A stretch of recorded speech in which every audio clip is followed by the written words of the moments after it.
नमस्कार साथियों, कैसे हैं आप सब। स्वागत है आप सभी का एक नए धमाकेदार प्रैक्टिस सेशन में, जो कि एईडीओ बीपीएससी एईडीओ का प्रैक्टिस सेट है। तो 3 प्रैक्टिस सेट हम कर चुके हैं। जिन्होंने नहीं देखा है प्रीवियस प्रैक्टिस सेट, वो जरूर देख लें, क्योंकि बहुत ही बेहतरीन प्रैक्टिस सेशन रहते हैं। तो लगातार हमने 3 प्रैक्टिस सेशन कर लिए हैं और आज हम करने वाले हैं प्रैक्टिस सेट नंबर 4। ठीक है, चौथा प्रैक्टिस सेट हम लोग करने वाले हैं। फटाफट से सारे लोग आ जाएंगे और बात कर लें क्वेश्चंस नंबर की। तो 70 क्वेश्चन हम लोग करते हैं एक क्लास में, और 70 क्वेश्चन आते हैं एग्जाम में। और जो 30 नंबर आपके होते हैं वो इंग्लिश लैंग्वेज के होते हैं और 70 नंबर आपके हिंदी लैंग्वेज के होते हैं। टोटल 100 मार्क्स का होता है, आप सभी को पता है। जो पार्ट जो है जो फर्स्ट पेपर आपका होता है, क्लियर है। तो शुरू करते हैं आज के सेशन को। लाइक नहीं किया है तो फटाफट से लाइक कर देंगे, और जो लोग चैनल पर नए हैं वो चैनल को सब्सक्राइब जरूर कर लेंगे। तो शुरू करते हैं आज के सेशन को। पहला क्वेश्चन आपकी स्क्रीन पर आ चुका है। क्वेश्चन है, संग्रहालय का सही संधि विच्छेद है। तो आपको बताना है संग्रहालय का सही संधि विच्छेद क्या होगा। इसका राइट आंसर आप सभी को बताना है, इसका राइट आंसर क्या हो जाएगा। तो आपके ऑप्शंस आपको दिए गए हैं, सम धन ग्रह प्लस आलय हो जाएगा, समग्रह धन आलय हो जाएगा, या सतग्रह धन आलय हो जाएगा। क्या बनेगा इसका राइट आंसर बताएंगे। तो इसकी बात कर लें, यहां पर अगर हम देखें तो इसका जो संधि विच्छेद होगा वो क्या होगा, सम धन ग्रह धन आलय, यानी कि माँ का मेल का वर्ग से पा वर्ग तक किसी भी व्यंजन से होने पर क्या होता है, माँ उसी वर्ग के पंचमा जो अक्षर होता है उसके अनुसार बदल जाता है। यानी आंसर हमारा क्या हो जाएगा, ऑप्शन नंबर ए हो जाएगा यहाँ पर राइट आंसर। क्लियर है। नेक्स्ट क्वेश्चन की तरफ चलते हैं। अगला क्वेश्चन आपकी स्क्रीन पर है, अत्युक्त शब्द में संधि है। आपको बताना है अत्युक्त शब्द में कौन सी संधि है, दीर्घ संधि है, गुण संधि है, यड़ संधि है, कौन सी संधि है, ये आपको बतानी है। टोटल क्वेश्चंस आपको देखने हैं, सभी के आंसर्स आपको करने हैं, और लास्ट में देखना है कि आपके 70 में से कितने मार्क्स बन रहे हैं। ठीक है, इसका आकलन आपको जरूर करना है। तो इसकी बात कर लें तो इसमें कौन सी संधि है, इसमें होती है यड़ संधि। कौन सी संधि होती है, यड़ संधि होती है। तो राइट आंसर हमारा ऑप्शन नंबर सी हो जाएगा। नेक्स्ट क्वेश्चन की तरफ बढ़ेंगे। संधि के कितने भेद होते हैं आपको बताना है, संधि के कितने भेद होते हैं। तो ज़्यादा डिटेल्स में हम नहीं करेंगे क्योंकि प्रैक्टिस सेशन चल रहा है, तो फटाफट से हम क्वेश्चंस के आंसर को देते हुए चलेंगे। तो यहाँ पर अगर बात कर लें तो वर्णों के आधार पर जो संधि के भेद हैं वो 3 भेद हैं, आप सभी को पता है। ठीक है, कितने भेद हैं, 3 भेद हैं। एक स्वर संधि, एक व्यंजन संधि, और तीसरी कौन सी है, विसर्ग संधि होती है। तीनों ही याद रखिएगा। नेक्स्ट क्वेश्चन पे आते हैं। क्वेश्चन नंबर आपका 34 है, पेट की अग्नि के लिए शुद्ध शब्द है।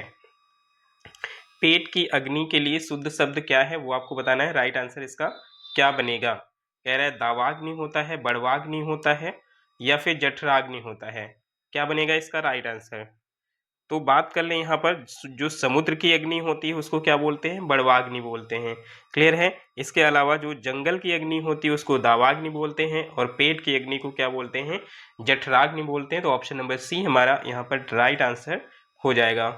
नेक्स्ट क्वेश्चन, क्वेश्चन नंबर 35, चिर और या फिर कह लीजिए चीर का अर्थ क्या है। चिर और चीर का अर्थ आपको बताना है, दोनों का अर्थ आपको बताना है।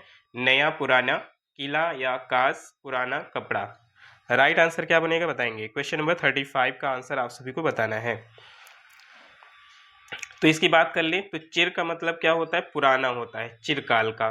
ठीक है, और चीर का मतलब क्या होता है, कपड़ा होता है। तो दोनों का अगर देखेंगे तो ऑप्शन नंबर सी में आंसर दिया हुआ है, पुराना और कपड़ा। राइट आंसर क्या हो जाएगा, सी इसका राइट आंसर हो जाएगा। नेक्स्ट क्वेश्चन है आपका, स्थिर एवं पृथ्वी के युग्म की कौन सी जोड़ी सही है। स्थिर और पृथ्वी के युग्म की कौन सी जोड़ी सही है। राइट आंसर क्या बनेगा, न्याय अन्याय, धरा पृथ्वी, अचल और अचला। क्या बनेगा सही जवाब बताएंगे। तो अचल का मतलब क्या होता है, जो चले ना, अर्थात क्या हो, स्थिर हो। और अचला किसका पर्यायवाची होता है, ये होता है पृथ्वी का। तो राइट आंसर हमारा क्या बनेगा, ऑप्शन नंबर सी हमारा यहाँ पर राइट आंसर बन जाएगा। क्लियर है। नेक्स्ट क्वेश्चन है आपका क्वेश्चन नंबर 37, अनेकार्थी शब्द अब्ज के गलत विकल्प का चयन कीजिए। तो अब्ज के गलत विकल्प का चयन करना है आपको, राइट आंसर बताना है। तो YCT यानी कि यूथ कंपटीशन बुक का ये अगर देखा जाए तो प्रैक्टिस सेट है, जो कि बहुत ही शानदार होता है। कोई भी परीक्षा हो, ठीक है, उसके लिए बहुत ही शानदार ये प्रैक्टिस सेशन होता है, और इससे बहुत ज़्यादा क्वेश्चन फंसते भी हैं। तो यहाँ पर अब्ज के बारे में बात की गई है, अब्ज के अनेकार्थी के बारे में। तो क्या होता है अब्ज का अनेकार्थी यहाँ पर? तो मेघ होता है। क्या होता है? मेघ होता है। सॉरी, संबंधित नहीं है। तो शंख होता है, चंद्रमा होता है अब्ज के, लेकिन मेघ क्या होता है? नहीं होता है। तो हमें यहाँ पर नहीं है पूछा है, तो ऑप्शन नंबर क्या हो जाएगा? सी इसका सही जवाब बनेगा। नेक्स्ट क्वेश्चन है क्वेश्चन नंबर 38। दिए गए विकल्पों में से अपेक्षा का अर्थ कौन सा है? अपेक्षा का अर्थ आपको पूछा गया है यहाँ पर कौन सा है?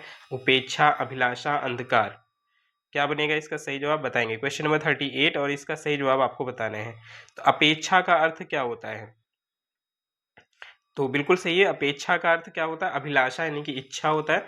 तो ऑप्शन नंबर क्या हो जाएगा? बी इसका सही जवाब बनेगा। नेक्स्ट क्वेश्चन है आपके सामने क्वेश्चन नंबर 39। मरकट का पर्यायवाची है। तो मरकट का पर्यायवाची आपको बताना है क्या होता है? पानी होता है, पुत्र होता है, या फिर बंदर होता है? पानी, पुत्र या फिर बंदर। तो पानी की बात कर ले तो इसका जल, नीर, सलिल, अंबु ये सब होता है। और पुत्र की बात कर ले तो इसका सुत, बेटा, तने ये सब होता है। और मरकट किसका होता है? ये होता है आपका बंदर का पर्यायवाची। क्लियर है? नेक्स्ट क्वेश्चन की तरफ बढ़ेंगे। अगला क्वेश्चन है क्वेश्चन नंबर 40। क्वेश्चन है निम्नलिखित में कौन सा शब्द स्वर्ण का पर्यायवाची है? स्वर्ण का पर्यायवाची आपको बताना है कौन सा है? कलित, अवतंस, जात, रूप। क्या बनेगा इसका सही जवाब? राइट आंसर इसका क्या हो जाएगा? तो कलित का अर्थ होता है सुसज्जित। क्या होता है कलित का अर्थ? सुसज्जित होता है।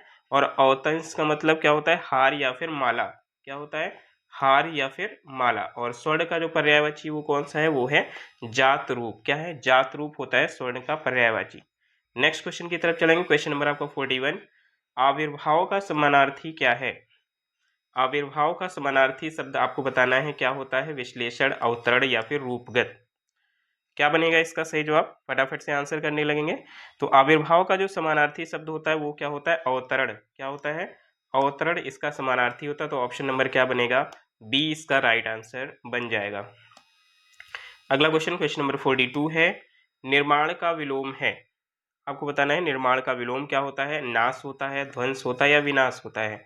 तो निर्माण का मतलब बनाना होता है, आप सभी को बताया है किसी चीज को बनाना। और ध्वंस का मतलब उसको खत्म कर देना। तो राइट आंसर हमारा क्या हो जाएगा? बी इसका सही जवाब हो जाएगा। निर्माण का जो विलोम होगा वो ध्वंस होता है। नेक्स्ट क्वेश्चन क्वेश्चन नंबर आपका 43 है। दिए गए विकल्पों में प्रचुर का विलोम शब्द कौन सा है? प्रचुर का विलोम शब्द आपको बताना है कौन सा है? ऊर्ध्व, अल्प या फिर मृदुल। तो प्रचुर के विलोम शब्द की बात यहाँ पर की गई है। तो प्रचुर शब्द का जो विलोम होता है वो क्या होता है? अल्प। प्रचुर मात्रा में और अल्प मात्रा में आप सभी को बताया है। तो राइट आंसर हमारा क्या बनेगा? Option number B is the right answer. Next question question number आपका 44। क्वेश्चन है प्रत्यय किस शब्द में नहीं है? सॉरी, ई प्रत्यय किस शब्द में नहीं है? तेली, चमेली और माली। आप बताएंगे किसमें ई प्रत्यय नहीं है? तो इसकी बात कर लें, अगर दिए गए विकल्पों में से देखें तो जो चमेली है इसमें क्या है? ई प्रत्यय का प्रयोग यहाँ पर नहीं हुआ है। ठीक है, ई प्रत्यय का प्रयोग नहीं हुआ है, इसलिए राइट आंसर हमारा क्या हो जाएगा? चमेली हो जाएगा। ऑप्शन नंबर यहाँ पर बी इसका सही जवाब बनेगा। Next question question number 45। इसका आंसर आप सभी को करना है। प्रत्येक शब्द में उपसर्ग है, तो प्रत्येक शब्द में कौन सा उपसर्ग होता है ये आपको बताना है। प्रा होता है, प्रति होता है, या प्रा होता है? क्या बनेगा इसका सही जवाब? बताएंगे।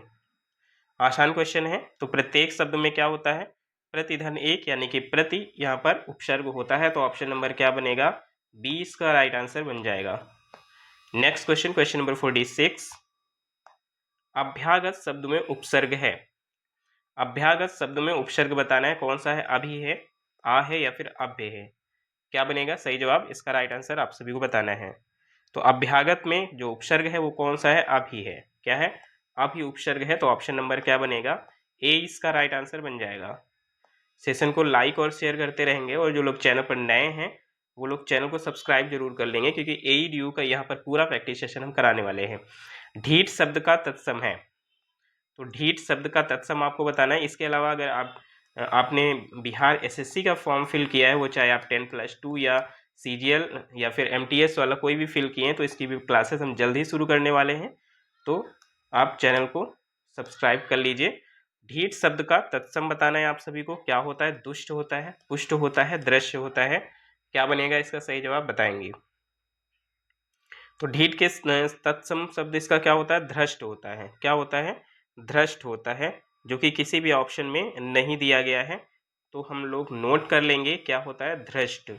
ये होता है किसका? ढीठ शब्द का तत्सम। तो राइट आंसर हमारा ऑप्शन नंबर ई बन जाएगा। नेक्स्ट क्वेश्चन पे चलेंगे। क्वेश्चन नंबर आपका 48 है। निम्न में कौन सा शब्द तद्भव है? तद्भव शब्द की पहचान करनी है आप सभी को। कौन सा शब्द तद्भव है? कोयल, आश्चर्य, उज्ज्वल। क्या बनेगा सही जवाब बताएंगे। कौन सा शब्द यहाँ पर तद्भव है? तो तद्भव की बात कर लें तो यहाँ पर तद्भव शब्द है कोयल। कौन सा शब्द? कोयल। कोयल का अगर देखा जाए तत्सम तो क्या होता है? कोकिल होता है। क्या होता है? कोकिल होता है। इसलिए राइट आंसर हमारा क्या बनेगा? ऑप्शन नंबर ए इसका सही जवाब बनेगा। जिन्होंने ए दिया है उनका एकदम सही जवाब है। क्वेश्चन नंबर 49, अट्टालिका का तद्भव रूप है। तो अट्टालिका का तद्भव रूप क्या होगा ये आपको बताना है।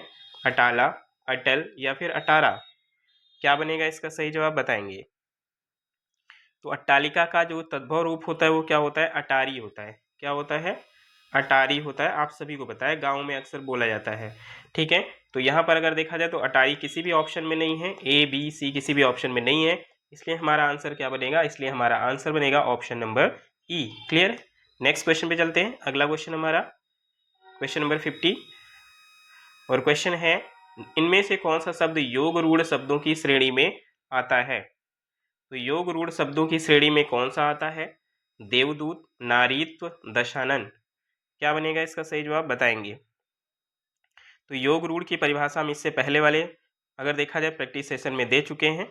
तो अगर वो नहीं देखा है तो फटाफट से देख लीजिए। तो दिए गए विकल्प में अगर देखा जाए तो दशानन, दशानन जो है वो योग रूढ़ शब्द की श्रेणी में आता है। और बहुब्रीहि समास के सभी उदाहरण जो होते हैं वो योग रूढ़ शब्द के भी उदाहरण होते हैं। तो इससे भी आप याद रख सकते हैं आसानी से। तो दशानन क्या है? दशानन एक योग रूढ़ शब्द है। नेक्स्ट क्वेश्चन पे चलेंगे। क्वेश्चन नंबर आपका 51 है, राम सीता से सुंदर है। राम सीता से सुंदर है, इस वाक्य में कौन सा कारक है? राम सीता से सुंदर है, इस वाक्य में कारक आपको बताना है। राइट आंसर क्या हो जाएगा? तो यहाँ पर अलगाव या फिर तुलना या फिर समानता का भाव प्रकट हो रहा है। ठीक है, यहाँ पर तुलना की जा रही है, राम सीता से सुंदर है। तो जहाँ पर तुलना की बात हो, समानता की बात हो, अलगाव की बात हो, वहां पर कौन सा कारक होता है? वहां पर होता है अपादान कारक। तो राइट आंसर हमारा क्या हो जाएगा? ऑप्शन नंबर बी सही जवाब हमारा हो जाएगा। क्वेश्चन नंबर 52 आपके सामने है। कह रहा है सभी चिट्ठियां डाक से भेजी गई, इसमें कर्ता है। तो सभी चिट्ठियां डाक से भेजी गई, इसमें कर्ता कौन है? डाक, भेजी गई या फिर सभी। क्या बनेगा इसका सही जवाब बताएंगे। तो इस वाक्य में अगर देखा जाए तो डाक क्या है? डाक करण कारक है। डाक कैसा कारक है? करण कारक है। उसके बाद अगर भेजी गई देखेंगे तो ये क्रिया है। क्या है? क्रिया है। और सभी कैसा शब्द है? सभी विशेषण है। और चिट्ठियां जो है, क्या भेजी गई हैं? चिट्ठियां। तो चिट्ठियां यहाँ पर कर्ता होता है। तो चिट्ठियां यहाँ पर करता है, तो ऑप्शन में नहीं दिया गया, तो ऑप्शन नंबर क्या हो जाएगा यहाँ पर? ई इसका सही जवाब होगा, क्योंकि इस लाइन में जो चिट्ठियां हैं वही करता है। नेक्स्ट क्वेश्चन की तरफ चलेंगे। क्वेश्चन नंबर आपका 53, आइए देखते हैं। क्वेश्चन है, जो इंद्र पर विजय प्राप्त कर चुका हो। जो इंद्र पर विजय प्राप्त कर चुका हो उसको क्या बोलते हैं? इंद्रजेय बोलते हैं, इंदु बोलते हैं या फिर इंद्रजीत बोलते हैं। क्या बनेगा इसका सही जवाब बताएंगे। तो जो इंद्र पर विजय प्राप्त कर चुका हो उसको बोलते हैं इंद्रजीत, है ना। ऑप्शन नंबर सी इसका सही जवाब बनेगा। नेक्स्ट क्वेश्चन की तरफ चलेंगे। क्वेश्चन नंबर आपका 54, निम्नलिखित में से कौन सा कर्तवाच्य नहीं दर्शाता है? दिए गए वाक्यों में से कौन सा जो वाक्य है वो कर्तवाच्य नहीं दर्शाता है? जैसे विनय से चला नहीं जाता, रोशनी फल नहीं बेचती, मैं अब काम नहीं करता। बताएंगे इसका सही जवाब क्या हो जाएगा। क्वेश्चन नंबर 54, तो विनय से चला नहीं जाता इस वाक्य में अगर देखा जाए तो कर्तवाच्य नहीं है। ठीक है, क्या कर्तवाच्य नहीं है? तो इसमें अगर देखा जाए तो कौन सा वाच्य है? तो इसमें भाववाच्य है। कैसा वाच्य है? तो भाववाच्य है इसमें। तो यही हमारा राइट आंसर बनेगा। बाकी सब में कर्तवाच्य है। तो ऑप्शन नंबर ए इसका सही जवाब बन जाएगा। अगले क्वेश्चन की तरफ बढ़ेंगे। क्वेश्चन नंबर आपका 55 है, कौन सा वाक्य आसन्न भूतकाल में है? ठीक है, आसन्न भूतकाल में आपको बताना है कौन सा यहाँ पर वाक्य हो जाएगा। तू आता तो मैं जाता, मोहन आया सीता गई, मैंने आम खाया है, उपर्युक्त में से एक से अधिक या फिर कोई नहीं। क्या बनेगा इसका राइट आंसर? कौन सा वाक्य आसन्न भूतकाल में है? क्वेश्चन नंबर 55 का आंसर आप सभी को करना है। तो आसन्न भूतकाल में अगर देखा जाए तो इसमें कौन सा है? मैंने आम खाया है। क्या हो जाएगा? मैंने आम खाया है। इस काल में क्रिया के व्यापार की समाप्ति की जो निकटता होती है वो स्पष्ट होती है। क्लियर है? बाकी अगर देखा जाए जैसे मोहन आया सीता गई, ये सामान्य भूतकाल है। क्लियर है? इसके अलावा तू आता तो मैं जाता, ये हेतु हेतुमद है। तो बचा हमारा कौन सा? सी वाला। तो इसमें कौन सा है? आसन्न भूतकाल है। नेक्स्ट क्वेश्चन पे चलेंगे। अगला क्वेश्चन आपका क्वेश्चन नंबर 56। किस वाक्य में एक वचन का प्रयोग हुआ है? तो आपको बताना है किस वाक्य में एक वचन का प्रयोग हुआ है। लड़के लड़कों को मार रहे हैं, लड़कों ने लड़कों को मारा, लड़के ने लड़के को मारा। राइट आंसर हमारा क्या बनेगा बताएंगे? Question number 56। तो लड़के ने लड़के को मारा है ना, यहाँ पर क्या होगा? एक वचन होगा। बाकी लड़कों बहुवचन है, यहाँ भी लड़कों बहुवचन है। तो राइट आंसर क्या बनेगा? ऑप्शन नंबर सी हमारा राइट आंसर बनेगा। क्वेश्चन नंबर 57 आपके सामने है। क्वेश्चन है दिए गए विकल्पों में कौन सा शब्द स्त्रीलिंग नहीं है? क्वेश्चन को ध्यान से पढ़िएगा। कौन सा शब्द स्त्रीलिंग नहीं है? चिल्का, झील, सब्जी, अनानास। राइट आंसर क्या बनेगा बताएंगे? Question number 57। तो अनानास की बात कर ले तो यहीं पर अगर देखा जाए तो ये पुल्लिंग होता है, बाकी सभी स्त्रीलिंग है। जैसे चिल्का, झील और सब्जी ये सभी स्त्रीलिंग है, अनानास आपका स्त्रीलिंग नहीं है। ऑप्शन नंबर सी इसका सही जवाब बनेगा। क्वेश्चन नंबर 58 पर आते हैं। धावक तेज गति से दौड़ते हैं। क्या है? धावक तेज गति से दौड़ते हैं। आपको बताना है इसमें कौन सा जो वाक्य में जो तेज गति दिया गया है क्रिया विशेषण का कौन सा भेद है? स्थानवाचक, परिमाणवाचक, कालवाचक। क्या बनेगा इसका सही जवाब बताएंगे? Question number 58। तो यहाँ पर अगर देखा जाए तो तेज गति क्या है? परिमाण एक तरीके से व्यक्त कर रही है। तो राइट आंसर हमारा क्या हो जाएगा? परिमाणवाचक होगा। ऑप्शन नंबर बी इसका सही जवाब बनेगा। नेक्स्ट क्वेश्चन है क्वेश्चन नंबर आपका 59। वह हमेशा अपने भाई के गीत गाता रहता है। वाक्य में अव्यय पद बताना है आपको। वह हमेशा अपने भाई के गीत गाता रहता है। तो वह होगा अव्यय हमेशा या फिर अपने। क्या बनेगा इसका सही जवाब बताएंगे? दिए गए वाक्य में अगर देखा जाए जो हमेशा दिया है, हमेशा शब्द क्या है? अव्यय शब्द है। क्या है? अव्यय शब्द। बाकी वह और अपने ये दोनों क्या है? तो ये दोनों आपके सर्वनाम शब्द हैं। कैसे शब्द हैं? तो ये दोनों आपके सर्वनाम शब्द हैं। क्लियर है? चले बाकी जो गीत दिया है, गीत आपका संज्ञा शब्द है। नेक्स्ट क्वेश्चन की तरफ चलेंगे। क्वेश्चन नंबर आपका 60। आइए देखते हैं क्वेश्चन नंबर 60 क्या है। कौन सा संयुक्त क्रिया का भेद नहीं है? क्वेश्चन है कौन सा संयुक्त क्रिया का भेद नहीं है? आपको बताना है अवकाश बोधक, नाम बोधक या नित्यता बोधक। क्या बनेगा इसका सही जवाब बताएंगे? तो संयुक्त क्रिया का जो भेद नहीं है वो कौन सा है? नाम बोधक संयुक्त क्रिया। ठीक है, तो नाम बोधक जो है ये संयुक्त क्रिया का भेद नहीं है। तो ऑप्शन नंबर क्या बनेगा? बी इसका सही जवाब बनेगा। राइट आंसर क्या हो जाएगा? राइट आंसर हमारा ऑप्शन नंबर बी हो जाएगा। Next question, question number 61। बालक इस पुस्तकालय में पढ़ रहा है। वाक्य में डैश क्रिया है। डैश क्रिया मतलब कौन सी क्रिया है आपको बतानी है। बालक इस पुस्तकालय में पढ़ रहा है संयुक्त है, सहायक है या आकर्मक है? क्या बनेगा इसका सही जवाब बताएंगे? तो बालक इस पुस्तकालय में पढ़ रहा है। किस पुस्तकालय में? इस पुस्तकालय में। तो यहाँ पर कैसी क्रिया है? यहाँ पर है साकर्मक क्रिया। ठीक है, कौन सी क्रिया है? साकर्मक क्रिया। और सकर्मक क्रिया अगर देखा जाए तो दिए गए ऑप्शंस में से कहीं भी नहीं दिया है। इसमें संयुक्त दिया है, सहायक दिया है, आकर्मक दिया है। तो आकर्मक है नहीं, तो कैसी क्रिया है? साकर्मक है। तो ऑप्शन हमारा कौन सा होगा? ई हमारा राइट आंसर बनेगा। क्वेश्चन नंबर 62 है आपके सामने। सतीश चंचल बालक है। तो सतीश चंचल बालक है। इस वाक्य में चंचल जो शब्द है वो बताना है क्या है। विधेय विशेषण है, गुणवाचक विशेषण है, सार्वनामिक विशेषण है। क्या बनेगा इसका सही जवाब बताएंगे? तो इसकी बात कर ले तो सतीश चंचल बालक, इस वाक्य में जो चंचल है वो उसका गुण है। क्या है? गुण है। तो गुणवाचक विशेषण यहाँ पर हो जाएगा।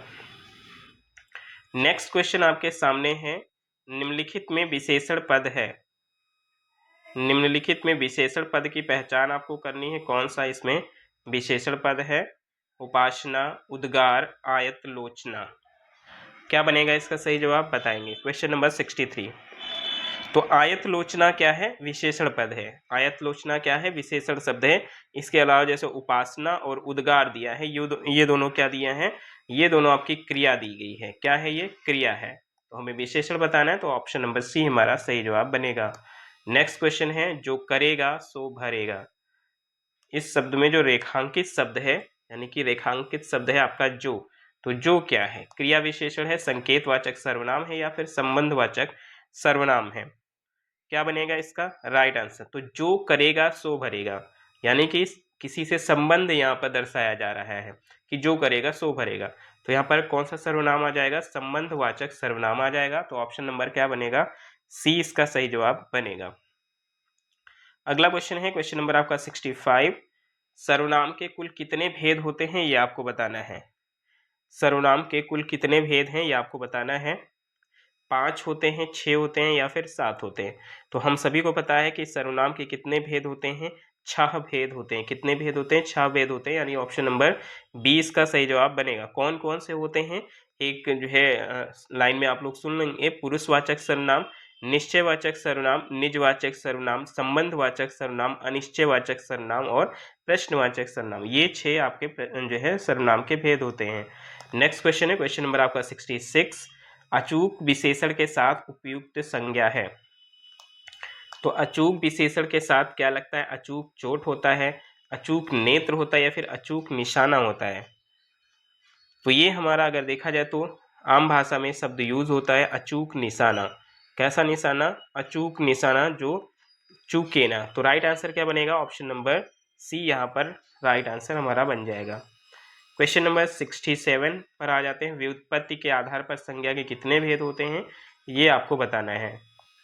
तो 2 होते हैं, 3 होते हैं, या फिर 5 होते हैं? क्या बनेगा इसका सही जवाब? तो व्युत्पत्ति की बात कर लें तो व्युत्पत्ति के आधार पर संज्ञा 3 प्रकार की होती है। कितने प्रकार की होती है? 3 प्रकार की होती है। कौन कौन सी होती है? तो रूढ़ संज्ञा, यौगिक संज्ञा और योग रूढ़ संज्ञा, 3 तरह की होती हैं। अगले क्वेश्चन में चलेंगे, क्वेश्चन नंबर आपका 68। आइए देखते हैं। क्वेश्चन है, निम्नलिखित शब्दों में से एक की वर्तनी शुद्ध है। तो किसकी वर्तनी शुद्ध है, ये आपको बतानी है। आभ्यंतरिक, अत्यधिक, निरोग। क्या बनेगा इसका सही जवाब बताएंगे। Question number 68। तो इसकी अगर बात कर लें तो आभ्यंतरिक, तो आभ्यंतरिक में अगर यहाँ पर देखा जाए तो क्या है? सही दिया गया है ना। अत्यधिक, तो अत्यधिक भी कैसा दिया गया है? शुद्ध दिया गया है। एक मिनट, यहाँ पे क्वेश्चन कह रहा है निम्नलिखित में शब्दों में से एक की वर्तनी शुद्ध है। एक मिनट, यहाँ पर अशुद्ध नहीं शुद्ध पूछा है। तो आभ्यंतरिक की बात कर लें तो आभ्यंतरिक की अगर देखा जाए तो वर्तनी क्या होती है? यहाँ पर जो ये आ की मात्रा लगी है ये नहीं होता है। क्या होता है? आभ्यंतरिक होता है ना। क्या होता है? आभ्यंतरिक होता है। तो ये हमारा गलत है। अत्यधिक नहीं होता है, क्या होता है? अत्यधिक होता है। क्या होता है? अत्यधिक होता है। तो ये भी हमारा अगर देखा जाए तो गलत दिया है। निरोग नहीं होता है, क्या होता है? निरोग होता है। क्या होता है? शुद्ध वर्तनी अगर देखा जाए तो निरोग होता है। तो अगर देखा जाए तो तीनों ही यहाँ पर हमें गलत है। वर्तनी शुद्ध यहाँ पर पूछा गया, तो राइट आंसर हमारा क्या बनेगा? राइट आंसर हमारा ऑप्शन नंबर ई बनेगा। नेक्स्ट क्वेश्चन, एक की वर्तनी शुद्ध है। दिए गए तीनों शब्दों में से एक की वर्तनी शुद्ध है, किसकी वर्तनी शुद्ध है, ये आपको बताना है। जैसे दिया गया है खिवैया, तो खिवैया की वर्तनी क्या है? अशुद्ध है कि शुद्ध है? तो इसकी वर्तनी क्या है? अशुद्ध है। शुद्ध इसकी वर्तनी क्या होता है? खेवैया होता है। क्या होता है? खेवैया होता है इसकी शुद्ध वर्तनी। तो पहला हमारा गलत है। न्योछावर की बात कर लें तो न्योछावर में यहाँ पर 2 मात्राएं लगी हैं, तो 2 मात्राएं नहीं लगती हैं, बल्कि सिंगल मात्रा आपकी लगती है। तो ये भी क्या हो जाएगा?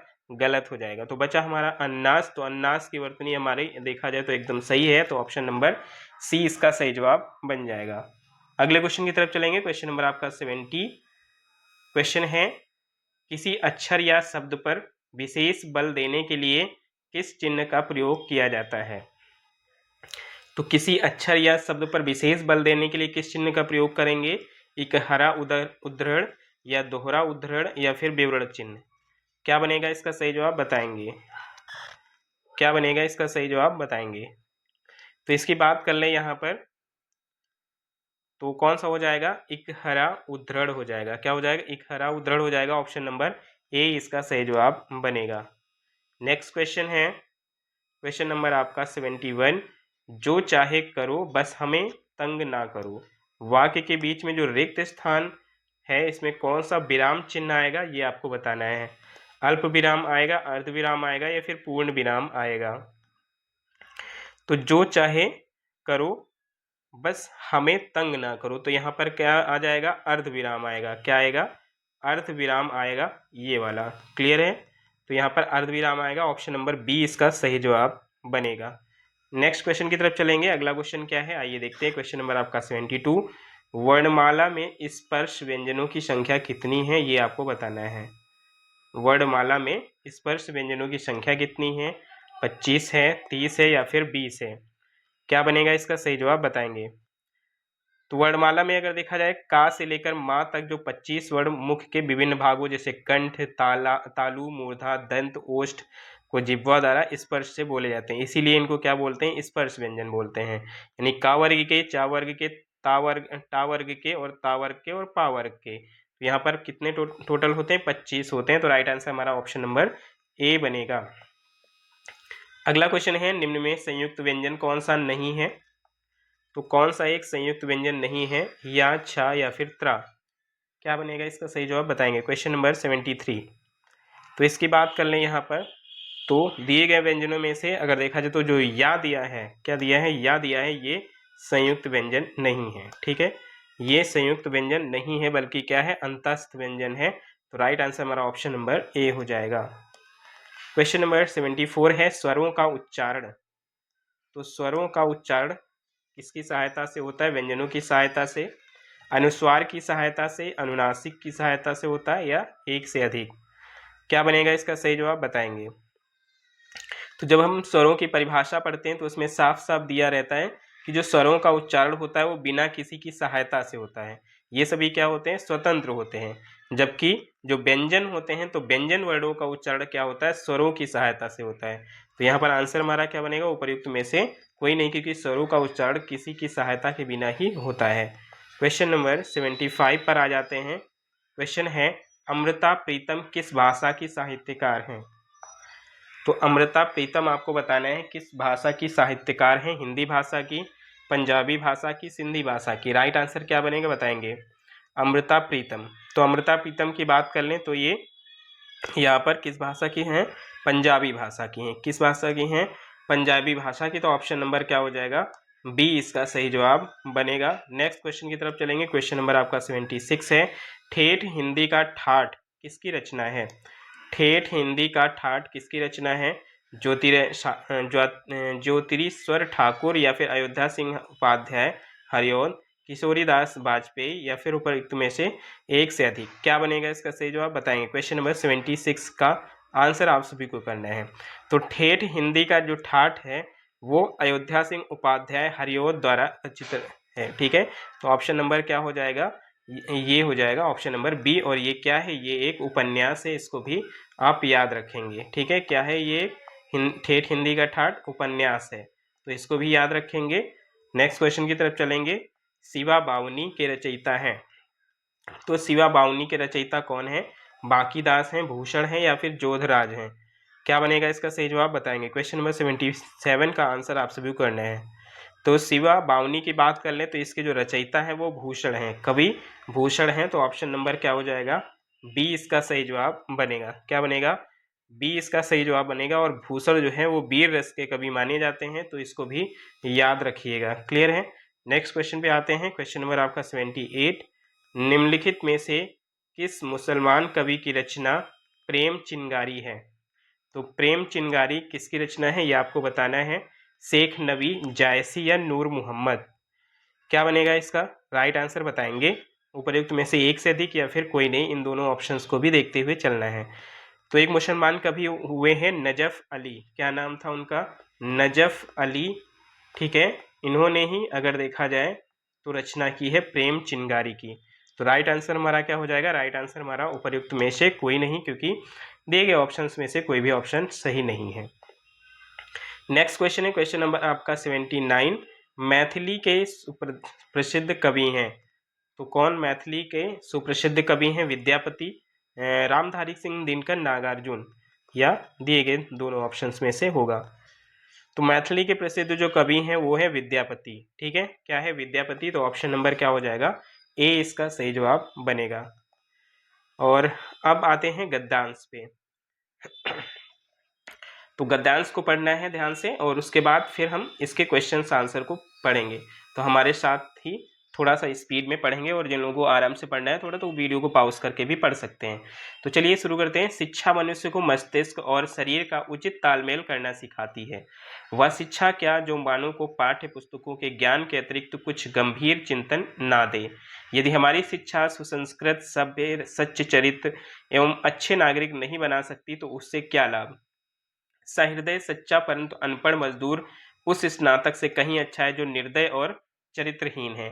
संसार के सभी वैभव और सुख साधन भी मनुष्य को तब तक सुखी नहीं बना सकते जब तक कि मनुष्य को आत्मिक ज्ञान ना हो। हमारे कुछ अधिकार और कर्तव्य भी हैं। शिक्षित व्यक्ति को कर्तव्यों का उतना ही ध्यान रखना चाहिए जितना कि अधिकारों का। आगे देखते हैं। तो बस इतना ही आपका जो है पैसेज है। आज का जो आपका गद्यांश है वो थोड़ा सा छोटा है। ठीक है, तो अब इससे हम क्वेश्चन करते हैं। कौन कौन से क्वेश्चन बनेंगे इससे देखते हैं। जैसे पहला क्वेश्चन आपका है, कौन सा शब्द अन उपसर्ग से नहीं बना है? कौन सा शब्द अन उपसर्ग से नहीं बना है? आपको ये बताना है। अनुपकार, अनुपम, या फिर अनपढ़। क्या बनेगा इसका सही जवाब बताएंगे। Question number 80। तो यहाँ पर अगर बात कर ले, अनपढ़ है। ठीक है, तो अनपढ़ में अगर देखा जाए तो जो अन है, अन की यहाँ पर बात किया जाए तो अन उपसर्ग प्रयुक्त नहीं हुआ, बल्कि इसमें जो उपसर्ग लगा है वो अन उपसर्ग लगा है बिना हलंत के। ठीक है, तो राइट आंसर क्या बनेगा? राइट आंसर हमारा ऑप्शन नंबर सी बनेगा। नेक्स्ट क्वेश्चन पे आते हैं। क्वेश्चन नंबर आपका 81 है, मनुष्य तभी सुखी कहा जा सकता है जब। तो मनुष्य कब सुखी कहा जा सकता है? जब उसे आत्मिक ज्ञान हो, वह शिक्षित हो, उसके पास सुख के साधन हो, या दिए गए दोनों ऑप्शंस में से। तो अगर पैसेज को पढ़ेंगे आप तो उसमें लिखा हुआ है साफ साफ कि मनुष्य तभी सुखी कहा जा सकता है जब उसे आत्मिक ज्ञान हो। क्या हो? उसे आत्मिक ज्ञान हो। तो ऑप्शन नंबर क्या बनेगा? ए इसका सही जवाब बनेगा। नेक्स्ट क्वेश्चन आपके सामने है, सुख साधन का विग्रह और समास है। तो समास विग्रह यहाँ पर दोनों बताने हैं आपको सुख साधन का। तो सुख से सधे जो साधन, और समास इसमें कौन सा है? सुख और साधन। द्वंद्व समास है क्या? सुख के साधन तत्पुरुष समास है क्या? बताएंगे। तो सुख साधन का मतलब होता है सुख के साधन। क्या होता है? सुख के साधन, अर्थात क्या है? तत्पुरुष समास यहाँ पर दिया गया है। राइट आंसर क्या हो जाएगा? ऑप्शन नंबर सी इसका सही जवाब बनेगा। नेक्स्ट आते हैं क्वेश्चन नंबर 83 पर। टेस्टिमोनियल का हिंदी अनुवाद आपको बताना है। टेस्टिमोनियल का मतलब क्या होता है? अनुशंसा पत्र होता है, प्रशंसा पत्र होता है, या फिर आज्ञा पत्र होता है। क्या बनेगा इसका? राइट आंसर बताएंगे। तो टेस्टिमोनियल की बात कर लें तो इसका मतलब होता है प्रशंसा पत्र। क्या होता है टेस्टिमोनियल का मतलब? तो इसका मतलब होता है प्रशंसा पत्र। तो ऑप्शन नंबर बी इसका सही जवाब होगा। तो ट्रांसलेशन से भी रिलेटेड यहाँ पर क्वेश्चन आते हैं जो कि हर प्रैक्टिस सेट में डाले गए हैं। तो आप जो है इनका लगातार प्रैक्टिस करते रहिए, बस आपको कुछ नहीं करना है। ठीक है, सारी चीज़ें अपने आप से हो जाएंगी। अपने कार्यालय से अनुभव प्रमाण पत्र लेने के लिए किसे आवेदन पत्र लिखेंगे? तो अपने कार्यालय से अनुभव प्रमाण पत्र अगर आपको लेना है तो किसे आवेदन आप करेंगे? संस्थापक महोदय को करेंगे, व्यवस्थापक महोदय को करेंगे, या प्रचारक महोदय को करेंगे? किसको करेंगे बताएंगे। तो वहां पर जो व्यवस्था देखता है, जो मुख्य कार्यकर्ता होता है, तो उसी को हम पत्र लिखेंगे। तो व्यवस्थापक महोदय को यहाँ पर अगर देखा जाए तो हम पत्र लिखेंगे। ऑप्शन नंबर बी इसका सही जवाब बनेगा। नेक्स्ट क्वेश्चन है, कान का कच्चा होना। कान का कच्चा होना, इस मुहावरे का अर्थ आपको बताना है क्या होता है। बहरा होना, सुनी सुनाई बातों पर विश्वास करना, सभी पर अविश्वास करना। क्या बनेगा इसका सही जवाब बताएंगे। क्वेश्चन नंबर आपका 85 है, इसका सही जवाब आपको बताना है। तो इसके राइट आंसर की अगर बात कर लें तो कान का कच्चा होना अर्थात बिना सोचे किसी की बात पर विश्वास कर लेना, यानी कि सुनी सुनाई बातों पर विश्वास कर लेना। ऑप्शन नंबर क्या हो जाएगा? बी इसका सही जवाब बनेगा। नेक्स्ट क्वेश्चन है आपका, आए थे हरिभजन को ओटन लगे कपास। ये एक बार और भी आ चुका है। ठीक है, तो साधुओं की संगति छोड़ देना, वांछित कार्य को छोड़कर अन्य कार्य में लग जाना, यही इसका क्या होगा, अर्थ होता है, वांछित कार्य को छोड़कर अन्य कार्य में लग जाना। अगले क्वेश्चन की तरफ चलते हैं। क्वेश्चन नंबर आपका 87, अंदर अंदर कड़ाही में गुड़ पगना, इसका अर्थ आपको बताना है। अंदर अंदर कड़ाही में गुड़ पगना अर्थात ज्ञान होना, गुप्त मंत्रणा होना या अपने में सीमित होना। क्या बनेगा सही जवाब, इसका राइट आंसर आप सभी को बताना है। तो राइट आंसर यहाँ पर क्या हो जाएगा, बिल्कुल गुप्त मंत्रणा होना। जब आपस में गुप्त मंत्रणा होती तो कहते हैं कि अंदर अंदर कड़ाई में गुड़ पग रहा है। तो राइट आंसर क्या बनेगा, 20 का सही जवाब बनेगा। अगला क्वेश्चन है क्वेश्चन नंबर आपका 88, जो रहीम उत्तम प्रकृति का कर सकत कुसंग और चंदन विष व्यापत नहीं लपटे रहत भुजंग, इस दोहे में कौन सा अलंकार है, ये आपको बताना है। तो इस दोहे में अगर देखा जाए तो कौन सा अलंकार है, यहाँ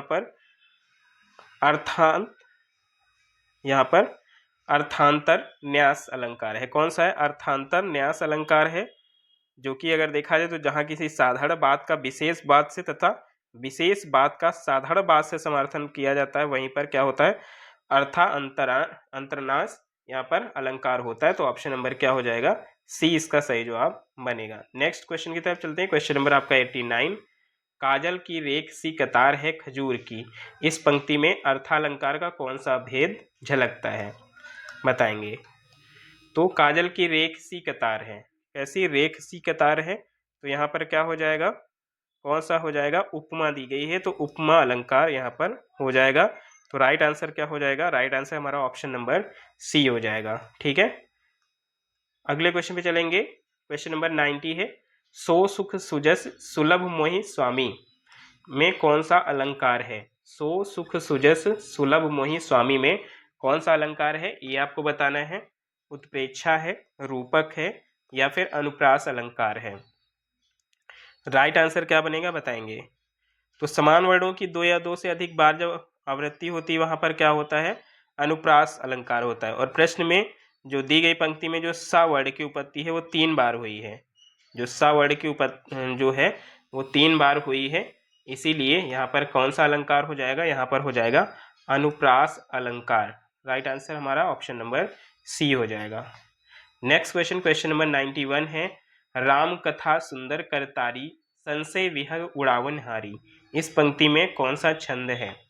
फिर से पढ़ लेंगे, राम कथा सुंदर करतारी संशय विहग उड़ावन हारी, इस पंक्ति में कौन सा छंद है, ये आपको बताएंगे। दोहा है, ये सोरठा है या फिर चौपाई है, क्या बनेगा इसका सही जवाब। तो आप सभी को बताइए ये क्या है, एक चौपाई है। तो ऑप्शन नंबर क्या बनेगा, सी इसका सही जवाब बनेगा। चौपाई क्या है, सम्मात्रिक छंद होता है जिसमें 4 चढ़ होते हैं और प्रत्येक चढ़ में 16-16 मात्राएं होती हैं। अगले क्वेश्चन पे चलेंगे। क्वेश्चन नंबर 92, देखी सुदामा की दीन दशा करुणा करके करुणा निधि रोए में कौन सा यहाँ पर रस है, ये आपको बताना है। ठीक है, कौन सा रस है, तो करुणा करके है, तो यहाँ पर कौन सा रस हो जाएगा, यहाँ पर करुण रस है। कौन सा रस है, करुण रस है, क्योंकि इसमें भगवान श्री कृष्ण अपने मित्र सुदामा की दशा देखकर अपने आंसू बहा रहे हैं। तो यहाँ पर विरह का भी, यहाँ पर वियोग जो श्रृंगार रस है वहाँ पर भी अगर देखा जाए तो यहाँ पर वियोग श्रृंगार रस भी होता है, लेकिन जो प्रधान है यहाँ पर वो प्रधान रूप से करुण रस ही होगा। क्लियर है, चलें अगले क्वेश्चन पे। नेक्स्ट क्वेश्चन आपका 93 है, आलंबन और उद्दीपन विभावों के कारण उत्पन्न भावों को बाहर प्रकाशित करने वाले कार्य कहलाते हैं। बताएंगे इसका राइट आंसर क्या हो जाएगा, इसका राइट आंसर क्या हो जाएगा। आलंबन और उद्दीपन विभाव के कारण उत्पन्न भावों को बाहर प्रकाशित करने वाले कार्य कहलाते हैं विभाव, अनुभाव या फिर संचारी भाव। क्या बनेगा इसका राइट आंसर, तो इसके राइट आंसर की बात कर लें तो ये हो जाएगा अनुभव। क्या हो जाएगा, अनुभाव। तो ऑप्शन नंबर बी इसका सही जवाब बनेगा। अगले क्वेश्चन की तरफ चलेंगे। क्वेश्चन नंबर आपका नेक्स्ट है 94, बाघ और बकरी एक घाट पानी पीती हैं, वाक्य का शुद्ध रूप है।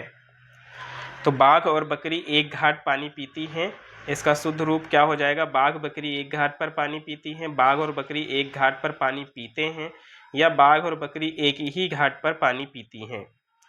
क्या बनेगा इसका सही जवाब बताएंगे।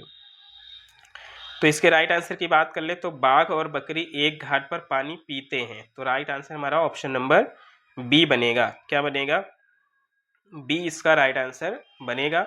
अगले क्वेश्चन की तरफ चलते हैं। क्वेश्चन नंबर 95 मिस्र वाक्य है। तो मिस्र वाक्य की पहचान करना है आप सभी को। कौन सा इसमें मिस्र वाक्य है? उसने अपना घर लुटा दिया, सूरज उगने पर कुहासा फट गया, उसके पास जो कुछ था वह खो गया, या दिए गए दोनों ऑप्शंस में से कोई होगा। राइट आंसर इसका क्या बनेगा बताएंगे। तो इसकी बात कर लें, उसके पास जो कुछ था वह खो गया, यही हमारा क्या है? एक मिस्र वाक्य है। राइट आंसर हमारा ऑप्शन नंबर सी हो जाएगा। क्वेश्चन नंबर 96 पर आ जाते हैं। नीली कमीज वाले छात्र को यह कलम दे दो, रचना के आधार पर वाक्य का सही भेद पहचानिए। कौन सा भेद है? सरल है वाक्य है, संयुक्त वाक्य है, या मिश्र वाक्य है? क्या बनेगा इसका सही जवाब? तो पूरा एक ही सेंटेंस लिखा हुआ है यहाँ पर। नीली कमीज वाले छात्र को यह कलम दे दो एक सरल वाक्य है। कैसा वाक्य है? एक सरल वाक्य है। अगले क्वेश्चन पे चलेंगे। क्वेश्चन नंबर आपका 97, कतर ब्योंत में कौन सा समास है? तो कतर ब्योंत में आपको बताना है कौन सा समास है। द्वंद्व समास है, द्विगु है, या तत्पुरुष है? राइट आंसर क्या बनेगा बताएंगे। तो कतर ब्योंत की बात कर ले तो इसमें द्वंद्व समास है। कैसा समास है? द्वंद्व समास है। ऑप्शन नंबर क्या हो जाएगा? ए इसका राइट आंसर बनेगा। अगले क्वेश्चन में चलते हैं। क्वेश्चन नंबर आपका 98 पर आ जाते हैं। आप बीती शब्द में समास बताना है आपको। आप बीती शब्द में कौन सा समास है? कर्मधारय समास, द्वंद्व समास, या फिर द्विगु समास? क्या बनेगा इसका सही जवाब बताएंगे। तो आप बीती में अगर देखा जाए तो तत्पुरुष समास होता है, अधिकरण तत्पुरुष होता है। इसमें कौन सा? तो अधिकरण तत्पुरुष समास होता है। क्लियर है? दिए गए ऑप्शंस में से अगर देखा जाए तो कर्मधारय भी नहीं है, द्वंद्व भी नहीं है, द्विगु भी नहीं है। तो राइट आंसर क्या बनेगा? राइट आंसर हमारा ऑप्शन नंबर ई बन जाएगा यहाँ पर। क्लियर है? अपने आप पर बीती, इसका अगर देखा जाए तो समास विग्रह होता है। नेक्स्ट क्वेश्चन आपका क्वेश्चन नंबर 99, धीरे धीरे का समास। तो धीरे धीरे में कौन सा समास है? द्वंद्व है, अव्ययी भाव है, या कर्मधारय है? क्या बनेगा इसका सही जवाब बताएंगे। तो दोनों ही पद यहाँ पर अगर देखा जाए तो जिस समास का प्रथम पद प्रधान हो, अव्यय भी हो, दूसरा पद क्या हो? संज्ञा हो, तो यहाँ पर धीरे धीरे में कौन सा हो जाएगा? अव्ययी भाव समास हो जाएगा। और आज के अंतिम प्रश्न पर आते हैं। क्वेश्चन नंबर 100, इसका आपको आंसर बताना है। इसका राइट आंसर क्या हो जाएगा? वह स्त्री जिसका पति दूसरा विवाह कर ले। इस वाक्यांश के लिए एक शब्द बताना है आपको। अध्युड़ा, परित्यक्ता, या फिर अनूढ़ा? क्या बनेगा इसका राइट आंसर बताएंगे। तो वह स्त्री जिसका पति दूसरा विवाह कर ले वो क्या होता है? अध्युड़ा होता है। तो ऑप्शन नंबर क्या हो जाएगा? ए इसका सही जवाब बनेगा। और परित्यक्ता किसको बोलते हैं? वह स्त्री जिसे पति ने त्याग दिया हो या फिर छोड़ दिया हो, वो परित्यक्ता होता है। और अनूढ़ा की बात कर ले, वह स्त्री जिसका विवाह नहीं हुआ है वो होता है अनूढ़ा। ठीक है? तो यहाँ पर अगर देखा है तो पूरे 70 क्वेश्चन आपके कंप्लीट हो गए हैं। और ये प्रैक्टिस सेट नंबर 4 था। इससे पहले प्रैक्टिस सेट नंबर 1, 2 और 3 हो चुके हैं। अगर आप लोगों ने नहीं देखा है तो जरूर देखिए, आपके एग्जाम्स में बहुत ज़्यादा हेल्प करने वाले हैं ये प्रैक्टिस सेट। और लगातार इन प्रैक्टिस सेट को हम जारी रखेंगे। ठीक है? और अभी तक के प्रैक्टिस सेशन में अगर देखा है तो काफ़ी आप लोगों का प्यार आया है, तो उसके लिए बहुत बहुत धन्यवाद आप सभी का। मिलते हैं एक नए प्रैक्टिस सेशन में। चैनल को सब्सक्राइब जरूर कर लीजिएगा। आगे आने वाले जो नोटिफिकेशन है आपको तुरंत मिल जाएंगे। क्लियर है? तो चलते हैं, मिलते हैं अगले सेशन में। तब तक के लिए धन्यवाद। जय हिंद।